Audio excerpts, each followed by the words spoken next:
සියලු සමීක්ෂණ වාර්තා නැවතත් තහවුරු කළ ලංකාවේ අංක 1 ප්‍රවෘත්ති ප්‍රකාශය.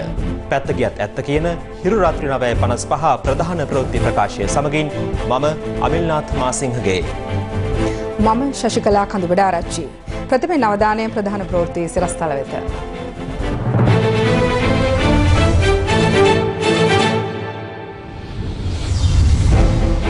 ශැංග්‍රීලා ප්‍රහාරයට පෙර සහරාන් එම හෝටලයේදීම කළ පෙරහුරුවක තොරතුරු හෙළිවෙයි.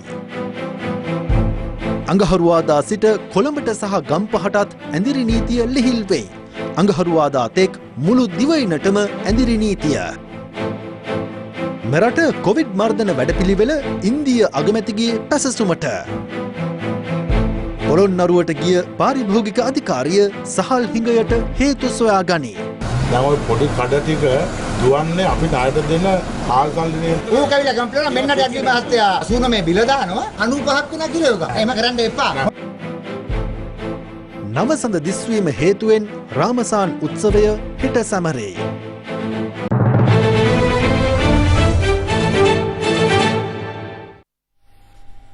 පාස්කුවරදා කොළඹ ශැංග්‍රීලා හෝටලයට එල්ල වූ ප්‍රහාරය එම බෝම්බ ප්‍රහාර මාලාවේ ප්‍රධාන සිද්ධියක්.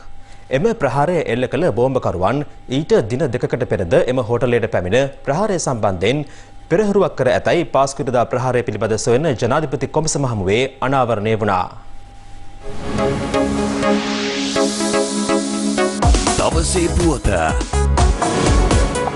පාස්කුවරදා ප්‍රහාරය සම්බන්ධයෙන් විමර්ශනය කරන ජනාධිපති කොමිෂන් සභාව හමුවේ ඊයේ පෙරවරුවේ ප්‍රථමයෙන් සාක්ෂි ලබා දුන්නේ ශැංග්‍රීලා හෝටලයේ බෝම්බ ප්‍රහාරය සම්බන්ධයෙන් විමර්ශනය කරන අපරාධ පරීක්ෂණ දෙපාර්තමේන්තුවේ ප්‍රධාන පොලිස් පරීක්ෂක ජේ.එම්. මහින්ද ජයසුන්දර මහතායි. තමන් ප්‍රහාරය පිළිබඳ එදින පස්වරුවේ දැනුවත් වූයේ ජනමාධ්‍ය මගින් බව ප්‍රධාන පොලිස් පරීක්ෂකවරයා සඳහන් කළා. ප්‍රධාන පොලිස් පරීක්ෂකවරයා මෙහිදී කොමිසම හමුවේ විශේෂ කරුණක් හෙළිදරව් කළා. ඔහු පැවසුවේ පාස්කු ප්‍රහාරයට පෙර අප්‍රේල් 17 වෙනිදා ශැංග්‍රීලා හෝටලයේ කාමරයක් වෙන් කරවා ගැනීමට මොහමඩ් හම්ෂාඩ් නමින් පුද්ගලයෙකු පැමිණ ඇති බවට විමර්ශනවලදී අනාවරණ වූ බවයි. නමුත් ව්‍යාජ නමකින් කාමරය වෙන් කරවාගෙන ඇත්තේ සිනමන් ග්‍රෑන්ඩ් හෝටලයට මරාගෙන මැරෙන ප්‍රහාරය එල්ල කළ මොහමඩ් ඉබ්‍රහීම් ඉන්සාෆ් අහමඩ් නැමැති පුද්ගලයා බව පසුව අනාවරණ වූ බවත් සාක්ෂිකරු වැඩිදුරටත් සඳහන් කළා. විමර්ශනවලදී අනාවරණ වී ඇත්තේ ශැංග්‍රීලා හෝටලයට මරාගෙන මැරෙන බෝම්බ ප්‍රහාර එල්ල කළ සහරාන් හෂීම් සහ මොහමඩ් ඉබ්‍රහීම් ඉල්හාම් ප්‍රහාරයට දින දෙකකට පෙර එනම් 2019 අප්‍රේල් මාස 19 වැනිදාත් ශැංග්‍රීලා හෝටලයට පැමිණ ඇති බවයි. එදින පෙරවරු 7:29ට පමණ එම හෝටලයේ ටේබල් 1 ආපනශාලාවට බෝම්බකරුවන් දෙදෙනා පැමිණ ඇත්තේ ප්‍රහාරයේ පෙරහුරුවක් සඳහා බවට විමර්ශනවලදී අනාවරණ වී තිබෙනවා. අනතුරුව ශැංග්‍රීලා හෝටලෙන් පිට වී බෝම්බකරුවන් දෙදෙනා ගොස් ඇත්තේ කොල්ලුපිටියේ පිහිටි මහල් නිවාස සහ සාප්පු සංකීර්ණ වලින් සමන්විත ගොඩනැගිල්ලකටයි. ඒ අනුව එම ගොඩනැගිල්ලේ පස්වන මහලේ නිවසක් අපරාධ පරීක්ෂණ දෙපාර්තමේන්තුවේ විශේෂ පරීක්ෂාවකට ලක් වූ බවත් එහි තිබී විමර්ශනයට අදාළ සාක්ෂි සොයාගත් බවත් පැවසූ සාක්ෂිකරු සඳහන් කළේ ඒවා රස පරීක්ෂකවරයා වෙත මේ වන විට යොමු කර ඇති බවයි. එම නිවසේදී සටහන් කර ගැනුණු ඇඟිලි සලකුණු අනුව සහරාන් හෂීම්ගේ දියණිය එම නිවසේ රැඳී සිට ඇති බවට හඳුනාගෙන තිබෙනවා. එමෙන්ම තවත් විශේෂ කරුණක් මෙහිදී අනාවරණ වුණා. ඒ අදාළ නිවාස සංකීර්ණයේ මුරකරුගෙන් සටහන් කරගත් ප්‍රකාශයකදී ඔහු සඳහන් කර තිබෙනවා සහරාන් හෂීම් ඇතුළු පිරිස සුදු පැහැති වෑන් රථයකින් එම නිවාස සංකීර්ණයට පැමිණි බව. පසුගිය වසරේ අප්‍රේල් 22 වෙනිදා කොච්චිකඩේ දේවස්ථානය අසලදී පුපුරවා හරිනු ලැබුවේ එම වෑන් රථයේ බව පසුව සිදු කළ විමර්ශනවලදී අනාවරණ වූ බව ප්‍රධාන පොලිස් පරීක්ෂකවරයා සඳහන් කළා. ප්‍රහාරය සඳහා සහරාන් හෂීම් සහ මොහමඩ් ඉබ්‍රහීම් ඉල්හාම් පසුගිය වසරේ අප්‍රේල් 20 වෙනිදා පස්වරු 7:56ට පමණ යලිත් ශැංග්‍රීලා හෝටලයට කුලී රථයකින් පැමිණ ඇති බව සාක්ෂිකරු කොමිසම හමුවේ සඳහන් කළා. අදාළ කුලී රථය පැමිණ ඇත්තේ පානදුර පරත්තපාර ප්‍රදේශයේ සිටයි. එහිදී බෝම්බකරුවන් දෙදෙනා විශාල ගමන්මළු රැගෙන ආ බවත් ඒවායේ පුපුරන ද්‍රව්‍ය රැගෙන විත් තිබූ බවත් පසුව හඳුනාගත් බව ප්‍රධාන පොලිස් පරීක්ෂකවරයා කොමිසමට සඳහන් කළා. මේ අතර ඉබ්‍රහීම් ඉල්හාම් පමණක් ප්‍රහාරයට පෙර දින රාත්‍රියේ ශැංග්‍රීලා හෝටලෙන් පිටතට පැමිණ ඇති අතර ඔහු ගල්කිස්ස ප්‍රදේශයේ පිහිටි තවත් නිවාස සංකීර්ණයකට පැමිණ ඇති අතර ප්‍රධාන පොලිස් පරීක්ෂකවරයා සඳහන් කළේ පසුගිය වසරේ අප්‍රේල් මාස 12 වනදා සිට 21 වනදා දක්වා සැකකරුවන් අවස්ථා දෙකකදී කුලී පදනම මත එහි නිවසක් ලබාගෙන ඇති බවටත් අනාවරණ වූ බවයි. සාක්ෂිකරු පැවසුවේ 20 වෙනිදා රාත්‍රියේ ගල්කිස්සේ පිහිටි එම නිවාස සංකීර්ණයට පැමිණි ඉබ්‍රහීම් ඉල්හාම් ඉන් අනතුරුව දෙමටගොඩ මහවිල උද්‍යාන පාරේ පිහිටි නිවසකටද පැමිණ ඇති බවයි. එතැන් සිට යළිත් කොල්ලුපිටිය ප්‍රදේශයේ පිහිටි ප්‍රසිද්ධ අවන්හලක් වෙත පැමිණ බිත්තර රොටි 4ක් මිලදී ගත් ඉබ්‍රහීම් ඉල්හාම් ශංග්‍රීලා හෝටලය වෙත යළිත් පැමිණ ඇත්තේ 21 වෙනිදා අලුයම 1:46ටයි. ප්‍රහාරය සිදු වූ 21 වෙනිදා සහරාන් සමග ශංග්‍රීලා හෝටලයේ රැඳී සිටි ඉබ්‍රහීම් ඉල්හාම් පමණක් පෙරවරු 8:08ට පමණ කාමරයෙන් පිටතට පැමිණ තුන්වන මහලේ පිහිටි ටේබල් 1 අවන්හලට පැමිණෙනවා. අනතුරුව දෙවන මහලේ පිහිටි විදුලි පඩිපෙළ ආසන්නයේ සහ විදුලි සෝපානයේ ආසන්නයේ මද වේලාවක් රැඳී සිටින ඉබ්‍රහීම් ඉල්හාම් යලිත් කාමරය වෙත පිටත් වන ආකාරය ආරක්ෂක කැමරාවල සටහන්ව තිබූ බව සාක්ෂිකරු කොමිසමට සඳහන් කළා. ප්‍රධාන පොලිස් පරීක්ෂකවරයා තවදුරටත් සඳහන් කළේ පෙරවරු 8:50ට පමණ ඉබ්‍රහීම් ඉල්හාම් සහ සහරාන් හෂීම් දෙදෙනාම විශාල ගමන් මළු දෙකක්ද රැගෙන තුන්වන මහලේ පිහිටි ටේබල් 1 අවන්හල වෙත පැමිණෙන ආකාරය ආරක්ෂක කැමරා මගින් අනාවරණ කරගත් බවයි. අනතුරුව ටේබල් 1 ආපන ශාලාවේදී සහරාන් හෂීම් පෙරවරු 8:54ට පමණ පළමු පිපුරුම සිදු කරගෙන ඇති බව සාක්ෂිකරු සඳහන් කළා. එහිදී සාක්ෂිකරු වැඩිදුරටත් සඳහන් කළේ පළමු ප්‍රහාරයෙන් දිවි ගලවාගත් පිරිසක් දෙවන මහලේ පිහිටි විදුලි සෝපාන අසලට දිව යාමේදී ඉබ්‍රහීම් ඉල්හාම් එම පිරිස රැඳී සිටි ස්ථානයට විදුලි පඩිපෙළෙන් පැමිණ පෙරවරු 8:55ට සිය බෝම්බය පුපුරවා ගන්නා ආකාරයද ආරක්ෂක කැමරාවල සටහන්ව තිබූ බවයි. එලෙස ශංග්‍රීලා හෝටලයේ සිදු වූ පිපිරීම් දෙකෙන් පුද්ගලයන් 35 දෙනෙකු මියගොස් ඇති බවත් අපරාධ පරීක්ෂණ දෙපාර්තමේන්තුවේ ප්‍රධාන පොලිස් පරීක්ෂකවරයා කොමිසම හමුවේ සාක්ෂි දෙමින් සඳහන් කළා. දවසේ පුවත මොබිටෙල් රීලෝඩ් සහ පසුගියුම් බිල්පත් ගෙවන පහසුම ක්‍රමය. නැගෙනහිර පළාතේ පුරාවස්තු ආරක්ෂා කිරීම සඳහා ජනාධිපති කාර්යසාධක බලකායක් පත් කිරීමට ජනාධිපතිවරයා ගත් තීරණය සම්බන්ධයෙන් ලක්වාසේ සමස්ත බෞද්ධයන්ගේ ගෞරවය හිමිවන බව අස්කිරි පාර්ශවයේ අනුනායක අතිපූජ්‍ය වෙඬරුවේ උපාලි හිමියන් පවසනවා. උන්වහන්සේ මෙම අදහස් පළ කළේ බෞද්ධ උපදේශන සභාවේදී ගත් තීරණ සම්බන්ධයෙන් අදහස් පළ කරමින්. පසුගිය දිනවල පොතුවිල් මුහුදුමහා විහාරයේ සතු ඉඩම් කොල්ලකරුවන්ගේ ග්‍රහණයට නතුවීම හිරු CIA හරහා දිගින් දිගටම අනාවරණය කිරීමත් සමග ඒ පිළිබඳ සොයා බැලීමට ජනාධිපතිවරයා හා අග්‍රාමාත්‍යවරයා වහා පියවර ගෙන තිබුණා.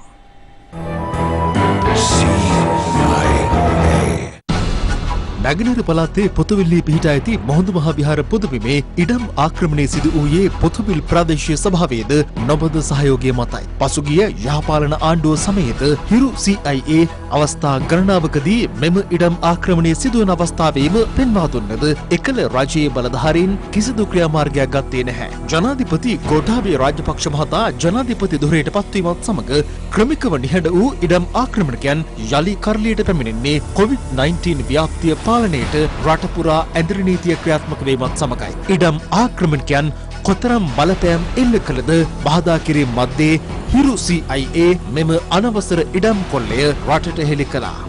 මම මීඩියා ඒවාට එහෙම කියන්න බෑ. අපගේ එම අනාවරණයත් සමග රට පුරා මුහුදු මහා විහාරයේ ඉඩම් කොල්ලේ පිළිබඳ විශාල කතාබහක් මතු වූ අතර ආරක්ෂක ලේකම් විශ්‍රාමික මේජර් ජෙනරාල් කමල් ගුණරත්න මහතා යුද හමුදාපති නාවික හමුදාපති වැඩබලන පොලිස්පතිවරයා ඇතුළු පිරිස් සමග වහා නැගෙනහිර පළාතේ සංචාරයකද නිරත වුණා. මුහුදු මහා විහාරයට මේ වෙච්ච බැද්දිය මම දැකගත්තේ හිරු මාධ්‍ය හරහා. ඉතින් අපි රජයේ පැත්තෙන් මේ ස්ථාන ආරක්ෂා කරන්න අවශ්‍ය සියලුම සහයෝගය ලබා දෙනවා. ආරක්ෂක ලේකම් ගේ මෙම සංචාරයෙන් අනතුරුව මුහුදු මහා විහාරයේ ආරක්ෂාව සඳහා නාවික හමුදා උප අනුකණ්ඩයක්ද පිහිටුවීමට පියවර ගනුණා. මේ අතර ජනාධිපති ගෝඨාභය රාජපක්ෂ මහතා නැගෙනහිර පළාතේ පුරාවස්තු ආරක්ෂා කිරීමට ආරක්ෂක ලේකම්වරයාගේ ප්‍රධානත්වයෙන් ජනාධිපති කාර්යසාධක බලකායක් පිහිටුවන බව ඊයේ රැස් වූ බෞද්ධ උපදේශක සභාවේදී ප්‍රකාශ කළා. ජාතික ආරක්ෂාව පිළිබඳව මම නිතරම ක්‍රියා කරනවා. ඒ හින්දා තමයි ආරක්ෂක ලේකම්වරයාගේ ඉඳලා සියලුම ඒහා සම්බන්ධ තනතුරු මට විශ්වාස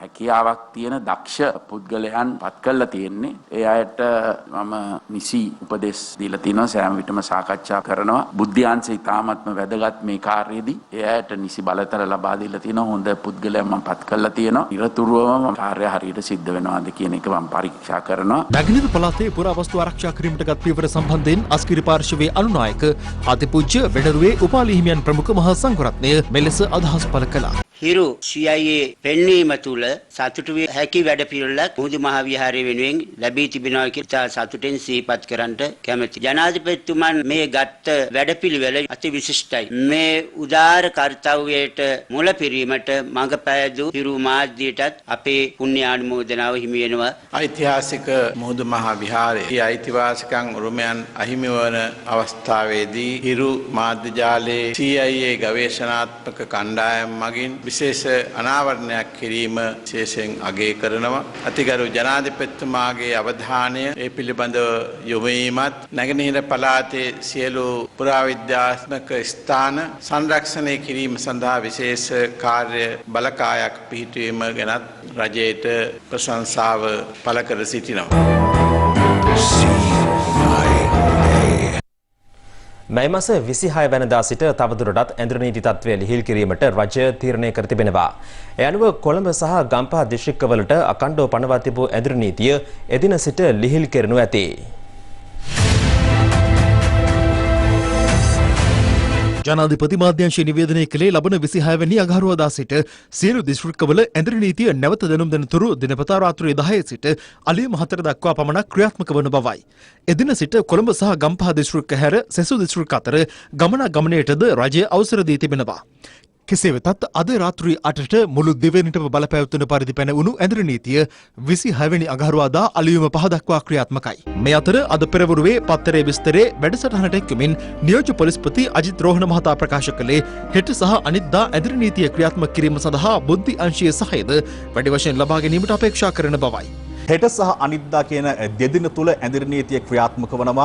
විශේෂ වැඩපිළිවෙලක් ක්‍රියාත්මක වනවාද මේ දෙදින තුල? අර මාලිගාවත්ත ප්‍රදේශයේ ඇතිවෙච්ච අවාසනාවන්ත සිදුවීමෙන් පස්සේ විශේෂයෙන්ම බුද්ධි අංශ වැඩිපුර යොදවලා තියෙනවා මේ කාරණා සම්බන්ධව හොයා බලන්න. ඒ වගේම පොලිසිය නිරන්තරයෙන් හෙට සහ අනිද්දා දිනේ මේ පිළිබඳව මෙහෙයුම් කිරීමට බලාපොරොත්තු වෙනවා. ඒ වගේම නියෝජ්‍ය පොලිස්පතිතුමනි අවසන් වශයෙන් දැනගන්නට කැමතියි දැන් සති දෙකක් පුරාවට රට යථාවත් කිරීමේ කටයුතු පියවරෙන් පියවර ආරම්භ කෙරුණා.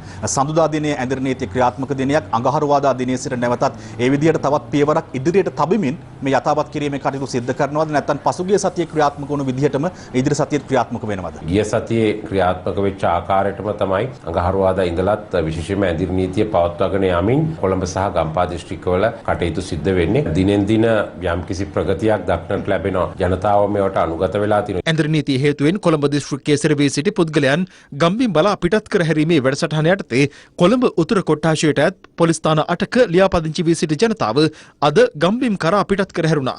ඒ බස්නාහිර පළාත බහර ජ්‍යෙෂ්ඨ නියෝජ්‍ය පොලිස්පති දේශබන්දු තෙන්නකෝන් මහතාගේ ප්‍රධානත්වයෙන් මාස 3ක් හිටියා. දැන් නුවරට යන එකයි සන්තෝෂයි අපේ ජනාධිපතිතුමාට බොහොම ස්තුතියි. අපි මැදවච්චේ ඉඳලා බබාගේ ඔපරේෂන් එකට ආවේ මේ ඇඳි නීතිය දාන්න තති දෙකකට කලින් ඇඳි නීතිය දාලා යන්න බැරි වෙලා ගොඩක් අසරණ වෙලා හිටියේ. ඒ ජාති වේදයන් නැතුව ගොඩක් උදව් කරනවා. මේ කොරෝනා වෛරසයෙන් දැන් මාස දෙකක්ම ගොඩක් දුක් වෙනදා. ඒ අතරේ මාසයක් විතර යනකොට බබයිකුත් හම්බුණා. ඊන් පස්සේ බබාටත් අපිට සලකා ගන්න බෙහෙත් තරමේ ගන්නත් ගොඩක් මාංශ වුණා. ඒ අතර ග්‍රේන් පාස් පොලිසියෙන් තමයි අපිට ගෙදර යන්න උදව් කරේ. මාස 3ක් හිටියා. ගරු ජනාධිපතිතුමාටයි ගරු අග්‍රාමාත්‍යතුමාටයි කොළඹ දිස්ත්‍රික්කයේ 36000කට ආසන්න පිරිසක් මේම අවතැන් වෙලා හිටියා. ඉතාමත්ම ක්‍රමානුකූල වැඩසටහනක් යටතේ තමයි මොවුන් පිටත් කර යවන්නේ. ඔබ දන්නවා නුවරඑළිය වගේ ප්‍රදේශවල තියෙන නිවාසවල තත්ත්වය එහෙම වතුවල එහෙම මේ අය මුදා හරිය නම් මේ අයට ගිහින් නිරෝධායනය දෙන්න බෑ. ඒ වගේ ප්‍රදේශවල ඒ නිසා තමයි සෞඛ්‍යාංශ රජය මේ අය ඒ කාලය තුල මේ ප්‍රදේශයේ රඳවගත්ත විතරක් නෙමෙයි ඒගොල්ලෝගේ සුබසාධනේ බලලා අද දවසේදී හොඳ වෛද්‍ය පරීක්ෂණයක් ලක් කරලා එයා ගමට යවන්නේ. මේ අතර පාසල් නැවත ආරම්භ කිරීම සම්බන්ධයෙන් ලබන 26 වෙනිදා සෞඛ්‍ය බලධාරීන් සමග සාකච්ඡා කරන බව අධ්‍යාපන අමාත්‍ය ඩලස් අලහප්පෙරුම මහතා පවසනවා. ප්‍රධාන කරුණු තුනක් තියෙනවා. එකක් තමයි ශරීර උෂ්ණත්වය මැන බැලීමේ උපකරණය. දෙවෙනි එක තමයි දරුවන්ට අත්සෝදන සිංක එක. තුන්වෙනි එක තමයි ගිලන් ඇඳක් හැම පාසලකටම. ඒ විදිහට සියලු දේවල් වල මුල්‍යබර අපි අධ්‍යාපන අමාත්‍යාංශයේ විදිහට රජයේ වගකීමක් විතර දරනවා. අපිට එකම ගැටලුව තියෙන්නේ දැන් මේ පාසල් පටන් ගන්න කුමන අවස්ථාවේද? උසස් පෙළ විභාගයට කුමක්ද කරන්නේ? සෞඛ්‍ය සේවා අධ්‍යක්ෂ ජෙනරාල් වෛද්‍ය අනිල් ජාසිංහ මහත්තයා ඇතුළු කණ්ඩායමත් එක්කලා 26 වෙනිදා රැස්වීමක් තියෙනවා. අපිට දෙන්න පුළුවන් සහතිකය තමයි දරුවන්ගේ ආරක්ෂාව 100%කින්ම තහවුරු වෙච්ච මොහොතේ තමයි අපි දරුවෝ ඉස්කෝලේට ගේන්නේ. නිවේදනයක් නිකුත් කරමින් අග්‍රාමාත්‍ය කාර්යාලය පවසන්නේ වෙසක් පොහොය දින ආගමික වතාවත් ඉටු කළ ආකාරයෙන්ම පොසොන් පොහොය දිනේදීද නිවසේ සිට සිල් සමාදන් වීම ඇතුළු වත්පිළිවෙත්වල යෙදෙන ලෙසයි. මේ අතර පිටකොටුව බස් නැවතුම්පොළ ආශ්‍රිතව සහ ඒ අවට සිටියේදී පොලිස් බහරයටගෙන නිරෝධායන මධ්‍යස්ථාන වෙත යොමු කෙරුණු යාචකයන් 312 දෙනා අතරින් 60 දෙනෙකුට ආසන්න පිරිසක් රැඳවුම් මධ්‍යස්ථානයකට යොමු කර තිබෙනවා. කොළඹ ප්‍රධාන මහේස්ත්‍රාත් අධිකරණයේ කළ නියෝගයකට අනුව ඔවුන් යොමු කෙරුණේ අම්බලන්තොට රිදියගම නිවර්තන නිවාසය වෙතටයි. පොලිසිය පැවසුවේ රැකියාවල නිරත වීමට හැකියාවක් පවතින භාරකරුවන් නොමැති යාචකයන් පිරිසක් රජයේ වතුවල රැකියාව සඳහා යොමු කළ බවයි. එමෙන්ම තවත් පිරිසක් මහලු නිවාස වෙතද යොමු කර තිබෙනවා.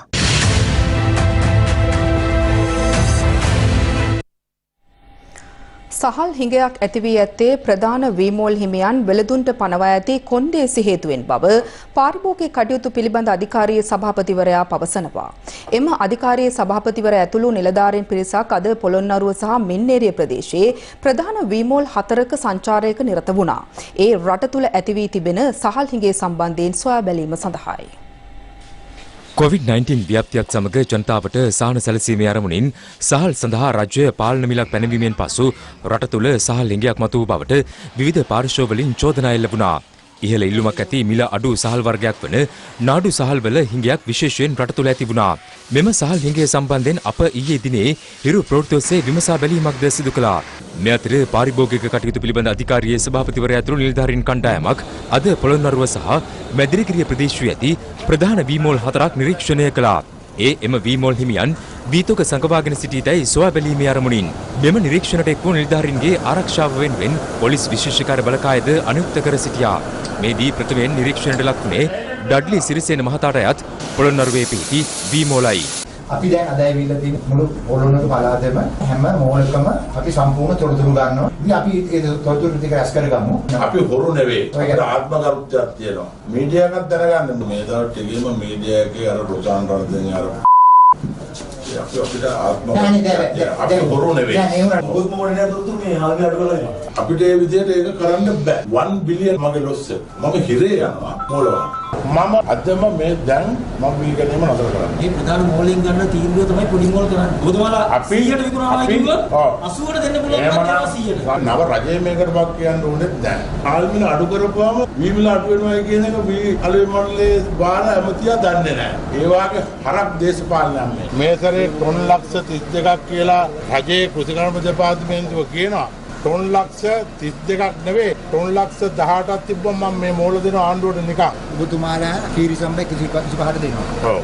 ලාභයක් ගන්නවනේ. අනිවාර්යයෙන්. එතකොට මේ වෙලාවේ අර රුපියලේ 2 3 හරි 4 හරි පාඩුව එකෙන් ඉඳගෙන මේ අවස්ථාවේ උදව් කරන්න බැරි ජනතාවට. දැන් ඔය පොඩි කඩ ටික දුවන්නේ අපි ණයට දෙන කාල් සල්ලිනේවත් ලොකු සේවාවක්. දැන් සල්ලි දාන්න ඕනේ 89 කියලා අද චාර්ජස් කියලා ආපහු ඉල්ලනවා. ඌ අඬන අපිට ඌ කවිලා කම්ප්ලේන්ට් මෙන්න ඩැග්ලි මහත්තයා 89 බිල දානවා 95ක් වෙනා කියලා එක. පොඩ්ඩක් එකක් බලන්න ඕනේ. මම එහෙම කළා නැහැ. එහෙම කරන්න එපා. හොඳ නෑ. මම දැන් මීඩියාකට කියන්නම්කො නාමල් කනවාරන්න තප්පුලනවා. ප්‍රශාන්ත රණසිංහ උඩ පුරලනවා. ඒ දෙන්නට මගෙත් එක්ක විවාදයකට හිරු ඔක්කොම ලෑස්ති කරන්න ඩඩ්ලි සිරිසේන එනවා. රටේ පවතින නීතිය ගැසට් එකට අනුකූල වෙලා කටයුතු කරන්න කියලා. නෑ අපි ඒක දැන්ට තේම කරන්නේ. ඒක ඇතුලේ තියෙනවා නම් ට්‍රාන්ස්පෝර්ට් හරි අද චාර්ජස් හරි මොනවද වයින් කරන්න. අන්න ඒක තමයි කියන්නේ. අනතුරුව මින්නේරිය ප්‍රදේශයේ පිහිටි හිටපු පාර්ලිමේන්තු මන්ත්‍රී සිරිපාල ගම්ලත් මහතාට අයත් වීමෝල පරීක්ෂාවට ලක් කළා. ඉල්ලන ප්‍රමාණයට මාකට්ටියට දෙනවා. මෙතන ගාන කීයද? 89. 89ට බාලා ඔය කට්ටිය අර යටින් ගහන්න එපා. නෑ නෑ. අද චාර්ජස් කවුද ඒ කරන්නේ? ඩඩ්ලි කියනවනේ එහෙම කරන්නේ. චාර්ජස් අපේ කෙනා කරන්නේ. අනිත් කට්ටිය කරන්නේ. ඩඩ්ලි මහත්තයයි, නිපුණ මහත්තයයි, රත්නයි, නතුයි. ඔය හතරනේ. කට්ටිය කිව්වොත් තමයි අපි මේ වෙලාවේ ජනතාවට සහනයක් වශයෙන් අපි මේ ගානට දෙන්න ඕනේ. ගන්න කීයද? දැන් 54 68යි කියලා. ඒක නේද? එතන මේ පන්නලනේ ජාතික මිල. එයාට සාධාරණ කරන්නේ නෙවෙයි. ඔය කට්ටිය 54 හරි 55ට ගත්ත ගමන් මෙහෙ හාල් උඩ යනවා. හැබැයි ඉතින් ගත්තට ගමන් හාල් සහල් මිල දෙන්න ඕනේ. එහෙමයි. ප්‍රධාන මූල් කට්ටිය ඔක්කොම එකතු වෙලා මේ විදිහට ප්‍රශ්න ඇති කරනවා නම් ජනතාවට දෙන්නේ නැත්තම් ඉතින් රජයේ තීරණයක් කරොත් එහෙම පිටටින් හාල් ගේන්න කියලා. ඉතින් මේ ටික ඔක්කොම ඉවරයි. අනතුරුව මින්නේරිය සහ පොළොන්නරුවේ පිහිටි තවත් ප්‍රධාන වීමෝල් 2ක් නිලධාරීන්ගේ පරීක්ෂාවට ලක් වුණා. පුළුවන්කමකට මේක මේ වෙලාවේ මාකර් කරනවා නෙමෙයි. පොඩක් නවත්තන්නත් අත්‍යවශ්‍යව කරලා තියෙනවා. අපි කියන්නේ මේ කාලේ විතරයි මේ රජයෙන් දාලා දෙන සාහිත්‍ය මිල පාලන මිල ඔබතුමා සලකලා මේ ජනතාවට මේ ප්‍රශ්නයක් ඇතිවෙච්ච වෙලාවනේ අපි ඉල්ලන්නේ. ඒක බලන්න අපි අද ආවේ සම්පූර්ණ අපි මේ තොග රැස් කරන් ඉන්න හැමතැනම යනවා. ඇයි මේ ඉච්චර කාලයක් පුරාවට ලාභ ලබලා මේ මාස දෙකේ ප්‍රශ්නයක් කරගෙන මේක විසඳ ගන්න බැරි. තව මාස ගානකින් අස්සයන් එනවා. ආයේ වී ලැබෙනවා, අඩු මිලට ලැබෙනවා. එම නිරීක්ෂණයන්ගෙන් අනතුරුව පාරිභෝගික කටයුතු පිළිබඳ අධිකාරියේ සභාපතිවරයා අදහස් පළ කළා. අපි ප්‍රධාන මෝල් කීපයකට සංචාරය කරා. අනිවාර්යයෙන්ම ඔවුන් පහුගිය දවස්වල සහල් නිකුත් කිරීමේදී කොන්දේසි වාගයක් පනවලා තියෙනවා. කීරි සම්ම මෙච්චර ප්‍රමාණයක් ගත්තොත් නාඩු මෙච්චර ප්‍රමාණයක් ගත්තොත් එයන ඔවුන් එකගම අනිවාර්යයෙන්ම දිවියේදී මේ කොන්දේසි විරහිතව සහල් ලබා දීමට වෙළඳන් වෙනවා. රජය විසින් දුන්නු සහනය අනිවාර්යයෙන් ලබා දිය යුතුයි. 90ට නාඩු සහ සම්බන්ධ ඒ අනුව අපි ඉදිරියේදී බලමු. ඔවුන්ගේ ක්‍රියාකලාපය මොකක්ද කියලා. මේ අතර සහල්ලිංගය නැති කිරීම සඳහා රජය පුළුල් මැදිහත් වීමක් සිදු කරන බව අභ්‍යන්තර වෙළඳ මාත්‍යාංශයේ ලේකම් බද්‍රානි ජයවර්ධන මහත්මිය පවසනවා. සහල් හිගයක් ඇතිවීම කිසිසේත්ම විය නොහැකි සිද්ධියක්. අද දවසේ අතිගරු ජනාධිපතිතුමාගේ නියෝගය ප්‍රකාරව දිසාපතිතුමන්ලා විසින් රැස් කරගෙන තියෙන වීතොග සහල් බවට පරිවර්තනය කරලා වෙළඳපළට ලබා දීමට අපි කටයුතු කරලා තියෙනවා. ශ්‍රී ලංකාව තුළ COVID-19 වසංගතය හොඳින් පාලනය කිරීමේ ගෞරවය ජනාධිපති ගෝඨාභය රාජපක්ෂ මහතාට හිමිවන බව ඉන්දියා අග්‍රාමාත්‍ය නරේන්ද්‍ර මෝදි මහතා පවසනවා. ඔහු මේ බව සඳහන් කර ඇත්තේ අද පෙරවරුවේ ජනාධිපතිවරයා සමග සිදු කළ දුරකථන සංවාදයකදී. අද පෙරරුවේ සුහද දුරකථන සංවාදයක නිරත වූ ජනාධිපති ගෝඨාභය රාජපක්ෂ මහතා සහ ඉන්දියා අග්‍රාමාත්‍ය නරේන්ද්‍ර මෝදි මහතා දෙරට අතර සෑම ආකාරයකම සම්බන්ධතා COVID-19 අර්බුදය හමුවේ තවදුරටත් වර්ධනය කර ගැනීමට එකඟත්වය පළ කර තිබෙනවා. වත්මන් දුෂ්කර තත්ත්වය හමුවේ ශ්‍රී ලංකාවට කළ උපකාර සම්බන්ධයෙන් ජනාධිපතිවරයා ඉන්දියා අග්‍රාමාත්‍යවරයාට සහ එම ජනතාවට කෘතඥතාව පළ කළ බව ජනාධිපති මාධ්‍යාංශය නිකුත් කළ නිවේදනයේ සඳහන්. ඉන්දියාව ප්‍රධානය කළ ටොන් 10ක වෛද්‍යාධාර බෙහෙවින් ප්‍රයෝජනවත් වූ බවයි ජනාධිපතිවරයා පෙන්වා දී ඇත්තේ. ඉන්දියාව COVID-19 වසංගතය මනාව පාලනය කර ඇති බවට තමන් විශ්වාස කරන බවද ජනාධිපතිවරයා මෙහිදී සඳහන් කර තිබෙනවා. ශ්‍රී ලංකාවේ COVID-19 වසංගතය සතුරුදායක ලෙස පාලනය කිරීමට සමත්ව ඇති බවත් ජනාධිපති ගෝඨාභය රාජපක්ෂ මහතා මෙහිදී වැඩිදුරටත් සඳහන් කළා. අග්‍රාමාත්‍ය නරේන්ද්‍ර මෝදි මහතා මෙහිදී සඳහන් කර ඇත්තේ නිර්වෘල් චින්තනයක් සහිත ඉක්මන් හා දුෂ්කර තීරණ ගැනීමේ හැකියාවක් ඇති නායකයෙකු ලෙස ජනාධිපති ගෝඨාභය රාජපක්ෂ මහතා තමන් හඳුනාගෙන ඇති බවයි. ශ්‍රී ලංකාවේ COVID-19 වසංගතය හොඳින් පාලනය කර ගැනීමට සමත් වීමේ ගෞරවය මෙරට ජනාධිපතිවරයාට හිමිවන බවත් ඉන්දියා අග්‍රාමාත්‍යවරයා මෙම දුරකථන සංවාදයේදී සඳහන් කළ බව ජනාධිපති මාධ්‍යාංශය නිකුත් කළ නිවේදනයේ වැඩිදුරටත් සඳහන්. වත්මන් ප්‍රමුඛතාවය වන ආර්ථික පුනරුදය සඳහා මෙරට ප්‍රධාන පෙළේ ව්‍යාපෘති කිහිපයක් නැවත පණ ගැන්වීමට ඉන්දියාවේ සහයෝගය අපේක්ෂා කරන බව ජනාධිපතිවරයා මෙහිදී ඉන්දියා අග්‍රාමාත්‍යවරයාට අවධාරණය කර තිබෙනවා. දෙරට අතර ක්‍රියාත්මක මූල්‍ය පහසුකම් හුවමාරු වැඩසටහන තවත් පුළුල් කිරීමට ජනාධිපතිවරයා මෙම සංවාදයේදී යෝජනා කර ඇති අතර ජනාධිපති මාධ්‍යාංශය සඳහන් කළේ මෙරටට උදව් කිරීමට තමන් පෞද්ගලිකව කැපවී සිටින බවත් ශ්‍රී ලංකාවට වාසිදායක කොන්දේසි යටතේ සහාය දැක්වීමට සූදානම් බවත් ඉන්දියා අග්‍රාමාත්‍යවරයා ජනාධිපතිවරයාට දැනුම් දී ඇති බවයි. මෙම දුරකථන සංවාදයෙන් පසු ඉන්දියා අග්‍රාමාත්‍ය නරේන්ද්‍ර මෝදි මහතා ට්විටර් පණිවිඩයක් නිකුත් කර ඇති අතර ජනාධිපති ගෝඨාභය රාජපක්ෂ මහතාගේ නායකත්වය යටතේ මෙරට කොවිඩ් වසංගතය මැනලීමේ ක්‍රියාවලිය ඵලදායී ලෙස ඉදිරියට ගමන් කර ඇති බව ඔහු එහිදීද සඳහන් කර තිබෙනවා. පාර්ලිමේන්තු මැතිවරණය පැවැත්වීම සම්බන්ධයෙන් අධිකරණයට ඉදිරිපත්ව ඇති පෙත්සම් හා ඒ සම්බන්ධයෙන් සෞඛ්‍ය සේවා අධ්‍යක්ෂ ජෙනරාල්වරයා විසින් ජනාධිපති ලේකම්වරයාට යවූ ලිපිය පිළිබඳ පක්ෂ විපක්ෂ දේශපාලඥයින් අදත් විවිධ අදහස් පළ කළා. මැතිවරණ කොමිසම අධිකරණයට ගිහිල්ලා කියනවා කොරෝනා තත්ත්වය නිසා එයාට මාස දෙකක්වත් ඕනේ ඡන්දේ තියන්න. කූල් මහත්තයාගේ දැඩි බලපෑම නිසා මෙහෙම වෙනවාද කියලා සැකයක් අද මුළු රටම ඇති වෙලා තියෙනවා. මැතිවරණ කොමිසම සුවාදීන වුණේ නැත්නම් රටේ ප්‍රජාතන්ත්‍රවාදයට බලවත් අනතුරක්. කාන්තාවන් නැති රටකට වින්නඹු මාතාවන් අවශ්‍ය නැසේම මැතිවරණ නොපවත්වන රටකට මැතිවරණ කොමිසමකිනුත් ඇති පළක් නැහැ. තාම අපේක්ෂකයන්ගේ අංකවත් දීලා නැහැ. තාම මැතිවරණ කාර්යාලය අපට ඕනේ විස්තර ටික ගන්න විදිහක් නැහැ. එහෙමනම් කොහොමද ඡන්දයක් තියන්න පරිසරය හැදෙන්නේ? ආණ්ඩුව මොකටද ඒ තරම් හදිස්සි වෙන්නේ? මැතිවරණ කොමිසම වෙනුවෙන් ඉදිරිපත් වෙන සාලිය පීරිස් මහත්මයා තමයි පහුගිය රජය විසින් අතුරුදහන් වූවන්ගේ සංගමයේ සභාපතිත්වයට පත් කරන්නේ. ඒ වගේම රටේ සෑම කෙනෙක්ම දන්නවා ඔවුන්ගේ දේශපාලන සම්බන්ධකම්. මේ එක්සත් ජාතික පක්ෂයේ දෙමළ සන්ධානය මුස්ලිම් කොංග්‍රසය එකතු වෙලා ඉල්ලපු මැතිවරණය කල් දැමීමේ ව්‍යාපාරයේ තාමත්ම සූක්ෂම වැඩපිළිවෙලක් හැටියට බොහොම පැහැදිලිව පේනවා. දැන් කොරෝනා වසංගතයේ මේ රටේ නෑ. අපි මාස්ක් පළ ගන්න ඕනේ නෑ. අපි ගවුස් දා ගන්න ඕනේ නෑ. මීටරේ දුර තියෙන එක ඉන්න අවශ්‍යතාවයක් නෑ. අපිට මැතිවරණයකට යන්න පුළුවන් කාලයක් දැන් එළඹිලා තියෙනවායි කියන එක සෞඛ්‍ය ඒ අධ්‍යක්ෂකතුමා පැහැදිලිව ජනතාව ඉදිරියට ඇවිල්ලා සාතිකයක් දෙනවා නම් ඒක අපිට ප්‍රමාණවත්. අර මැතිවරණ කොමසාරිස්තුමාට දාපු මේ බලපෑමම මේ සෞඛ්‍ය අධ්‍යක්ෂක ජෙනරාල්තුමාගෙන් බලහත්කාරයෙන් ප්‍රකාශයක් ගන්න හදනවාද කියන ප්‍රශ්නය දැන් අපිට පැන නැගෙනවා. අද රට සාමාන්‍යකරණය වෙමින් පවතිනවා. අනිකුත් සියලුම ශේෂ්ත්‍රයන් සාමාන්‍යකරණයට පත් වෙනවා නම් මැතිවරණ කොමිසම පමණක් අක්‍රියව සිටින්න කිසිම හේතුවක් නැහැ. මැතිවරණ කොමිසම තුළ බෙදීමක් ඇති වෙලා තියෙනවා. මැතිවරණ කොමිසමත් දැන් මැතිවරණය නොපැවැත්වීම සඳහා අවශ්‍ය සියලුම කරුණු ඒකරාශී කරනවා. ප්‍රචාරක කටයුතු නිදහසේ කරන්න පුළුවන්. ඡන්දදායකයාට ඡන්ද පොරට බය නැතුව යන්න පුළුවන්. රජයේ සේවකයන්ට බය නැතුව ඡන්ද ගණන් කරන්න සහ අනිකුත් රාජකාරී කරන්න පුළුවන් පරිසරයක් හැදෙන පළවෙනි දවසේ අපි ඡන්ද කරන්න ලෑස්ති. පහුගිය කාලේ කොවිඩ් තිබුණේ නැහැ. නමුත් මැතිවරණ කීයක් කාලෙද මොකද ජනතාවගෙන් ලැබෙන ප්‍රතිචාරය දන්න නිසා මේ අය බයයි ජනතාව ඉදිරියට යන්න. දුරස්ථභාවය අනුව ඡන්ද පොලිම තියපු හැටි කිලෝමීටර් 2ක් 3ක් tie මිනිස්සු කල්පනා කරයි කිලෝමීටර් 3ක් අවුවේ ඉඳලා යනවට වැඩිය හොඳයි. ඡන්දේ නොදා ගෙදරට වෙලා ඉන්නේ. ඇඟිල්ල පාට කරන එක මූණයි කටයි දෙකම වහගෙන එන එකත් මූණයි කටයි දෙකම වහගෙන ආපුවාම කොයි එකාද කියලා අඳුරන්න බෑ. හැඳුනුම්පත ගත්තට පස්සේ මූණ දිහා බලපුවාම ඌට එලෝ පොල් පේනවා. මැතිවරණ තියෙන එක ජනතාවගේ ප්‍රජාතන්ත්‍රවාදී අයිතියක්. මේ අයිතිය රකින්න තමයි මැතිවරණ කොමිසම ඉන්නේ. නැතුව මේ එහෙට මෙහෙට බෝල පාස් කර කර ඉන්නේ නෙමෙයි.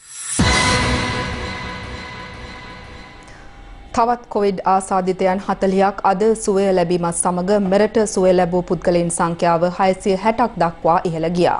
මේ අතර COVID-19 වෛරසයට එරෙහිව මිනිසුන් යොදාගෙන අත්හදා බැලූ එන්නතක් පළමු වරට සාර්ථක ප්‍රතිඵල අත්කර දෙමින් පවතින බව සුප්‍රසිද්ධ ද ලැන්සර්ඩ් සංගරාව වාර්තා කරනවා.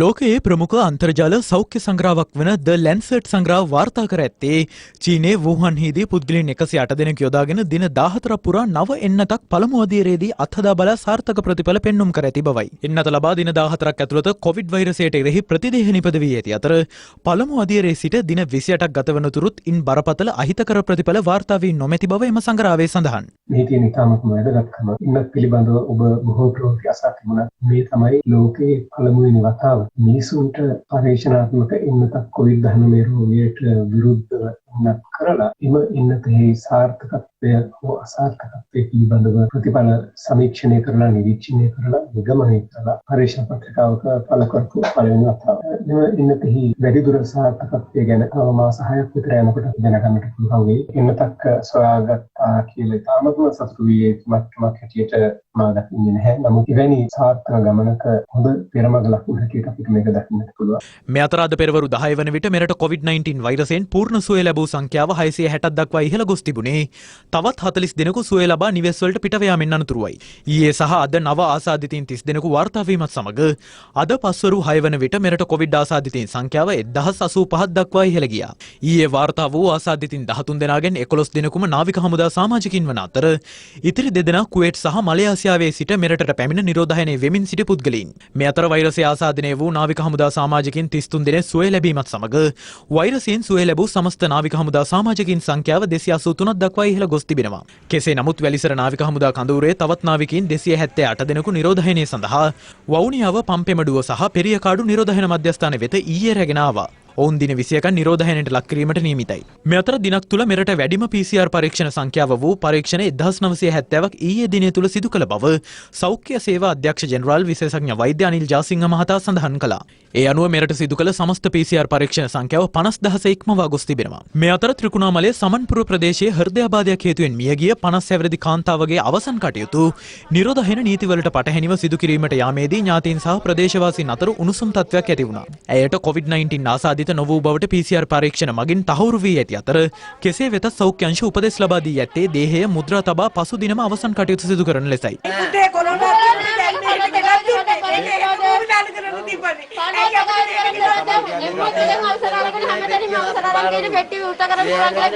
ඒක තමයි දැන් කවුද BH එකකින් ඉන්නේ BH එකකින් ඉල්ලලා හරි කාණේ වකීල් මාර ගන්න පුළුවන් කියලා ඒක තමයි කියන්නේ මාත් වෙන්නේ නැහැ. කොටි ගන්න. අනිවා මම මේකේ හිටියේ.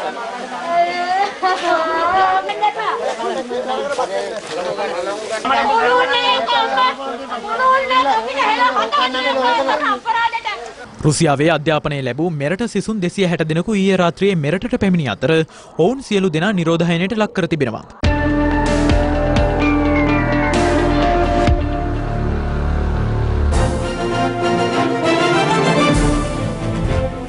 වීරයාගේ නික්ම යාම.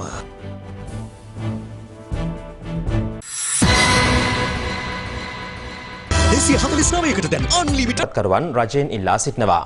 ඔවුන් මෙම ඉල්ලීම සිදු කළේ අද කොළඹදී ප්‍රවෘත්ති සාකච්ඡාවකට එක්වෙමින්.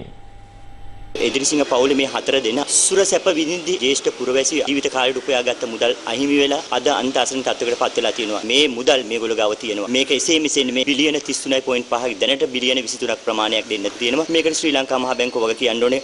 ETI ආයතනය තාමත් විවෘතව පවතිනවා. මේක මහා පරිමාණයේ වංචාව. මහ බැංකු මංකොල්ලට තපන් දැවැන්ත එකක් මේ කරේ. අද LTT කොටි සංවිධානයේට මේ දේපොළ විකුණලා එතනත් බිලියන 5ක් මේගොල්ලෝ මහා පරිමාණයක වංචාවක් කළා. ආතිගරු ජනාධිපතිතුමා ගරු අග්‍රාමාත්‍යතුමාගෙන් අපි ඉල්ලා සිටින්නේ ඔබතුමාලගේ අවධානය යොමු කළා මේ ප්‍රශ්නේ අපිට විසඳලා දෙන්න. මාස දෙකක් වෙනා පොලියේ නෑ. අපිට බේත් ටික ගන්න විදියක් නෑ. ජීවත් වෙන්න විදියක්ම නෑ. එක රජයට ගන්න. ETIගේ 4 දෙනා අද තැම්පත් කරුන්ට මේම දුකක් දීලා රජය සැප විඳින්නේ. ඇයි මේ ඉච්චර දෙයක් වෙලත් මිනිහුන් අත්අඩුවට ගන්න නැත්තේ? මොකද්ද මේකේ රාස? මගේ ගේ විකුණලා මම මේ ETI ආයතනට මුදල් දැම්මේ. අපිට වෙන කියන්න කෙනෙක් නෑ. ඔබතුමන්ලා විතරයි ඉන්නේ. අපි කාට කියලා කියන්නද? ඉක්මනින් මේ ප්‍රශ්නේ විසඳලා අපිට පොලිය හරි ලැබෙන්න සලස්වන්න. අගමැතිතුමනි, ජනාධිපතිතුමනි, පින් සිද්ධ වෙයි අපිට පීඩ වෙන්නේ.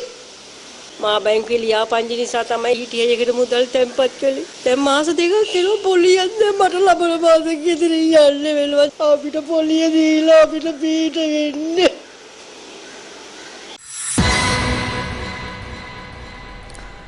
ජීවිතයකට වටිනාකමක් ලැබෙන්නේ අපි ජීවිතය ගෙවා දමන ආකාරය අනුවයි.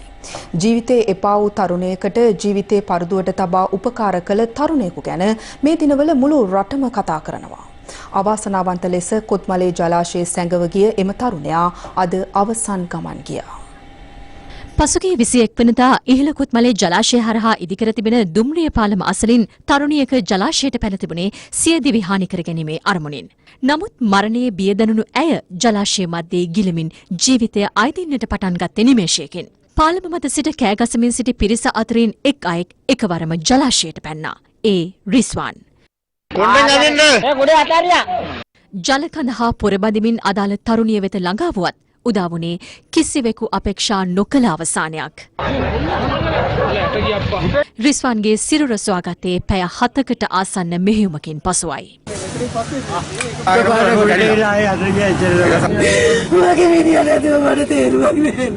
ජාති ආගම් වශයෙන් කිසිදු බැඳීමක් නැති මේ තරුණියට ජීවිතය ලබා දෙන්නට නොපැකිලි වුණු රිස්වාන් එතැන් පටන් බොහෝ පිරිසකගේ ආචාරයට ගෞරවයට පාත්‍ර වනවා. රිස්වාන් විවාහ වී සිටින්නේ කතෝලික ආගමේ කාන්තාවක් සමගයි. රිස්වාන්ගේ මව බෞද්ධ කාන්තාවක්. පියා මුස්ලිම් ජාතිකයෙක්. ඒ අනුව රිස්වාන්ට ජාති ආගම් ભેද කිසිවක් නැති පෞල් පරිසරයක් උරුම වී තිබුණා. මේ අතර සියදිවි හානි කර ගැනීමේ අරමුණින් ජලාශයට පැන්න තරුණිය තවමත් ලිදුල ප්‍රාදේශීය රෝහලේ ප්‍රතිකාර ලබනවා. ඔය විදියට සුළුෙන් ඉඳන් එපා ජීවිතය ගැන. මට සනීප වුණාම මට ළමයි දෙන්න බලන්න යනවද? අනිවාර්යෙන්. රටම කතා කරන මේ ධෛර්යවන්ත මුස්ලිම් ජාතික දෙදරුපියා අද පස්සරුවේ අවසන් ගමන් ගියා. ජීවිතයක් ජීවත් කරවීම වෙනුවෙන් තම දිවි කැප කළ රිස්වාන් වැන්නවුන් අන්තවාදී මතදරන බෙදීම් ඇති කරන්නට වෙරදරන සහරාන්ලා ඊබ්‍රහීම්ලා වැන්නමුන්ට සදාතනික ආදර්ශයක්.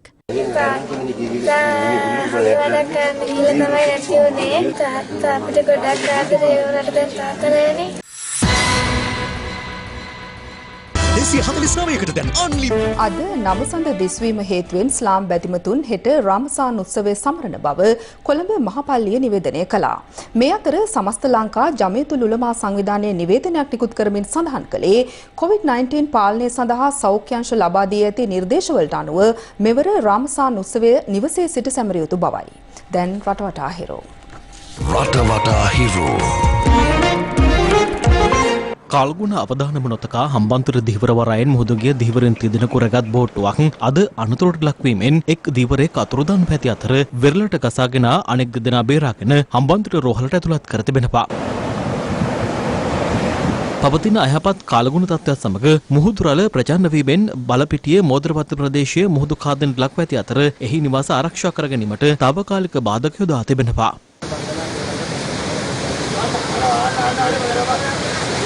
රටවටා හිරෝ. ඒ සමගින් අදට ඔබෙන් සමගන්නවා. පැත්ත නොගත් ඇත්ත දැනගැනීමේ අයිතිය තව දුරටත් තහවුරු කර ගන්නට තිරේ දිස්වන පරිදි හිරු SMS ප්‍රති සේවාව ඔබේ ජංගම දුරකථන ජාලයට අනුව සක්‍රිය කර ගන්න. අප හෙට දිනේ ඔබ හමුවන්නේ අපගේ මධ්‍යහන ප්‍රවෘත්ති විකාශය 11:55 ප්‍රවෘත්ති විකාශයෙන්. සුබ රාත්‍රියක්.